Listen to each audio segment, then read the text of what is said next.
Started out in March with 75-degree weather, and that was set up for the demise of their flowers because of the temperature that we had to deal with.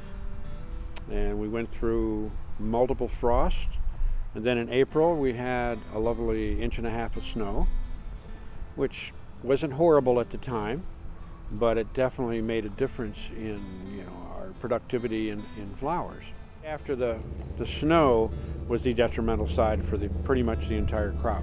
It was where we had 3 days of mid-20 to low 20-degree weather, which pretty much killed any new blossoms that came on at that particular time.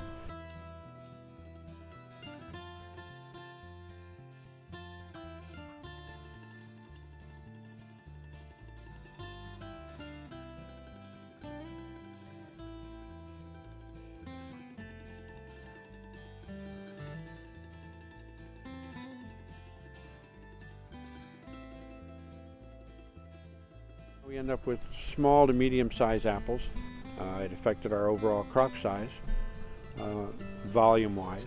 At the end of the season, we have to figure money out. It's hard to do in the middle of the season. We did raise our prices somewhat.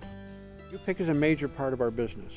We would normally be open every day from late July, early August, all through the season, but because of this lack of apples, we're only going to be open on the weekends. We haven't really formulated it to a firm idea, is that we may close the orchard at the end of this month or at the latest right after Columbus Day because of lack of apples. A lot of people don't realize that our income is based upon our product.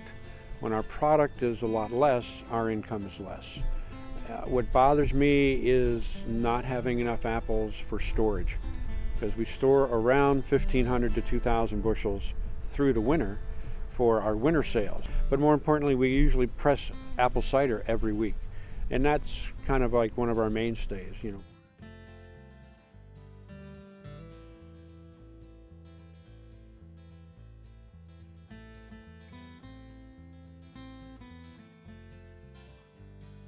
It means there'll be less apples there.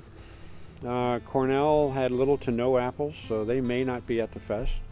There'll be other farms that will be there, but with a very smaller amount, as we will, in an amount that we have. Will be less volume, will be less variety.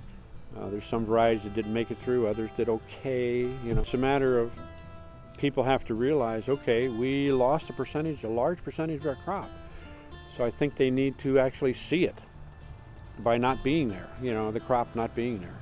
If the crop is still, if they go to an event and there's still lots of apples there, they're not going to hit home of what really happened in the state and the Northeast.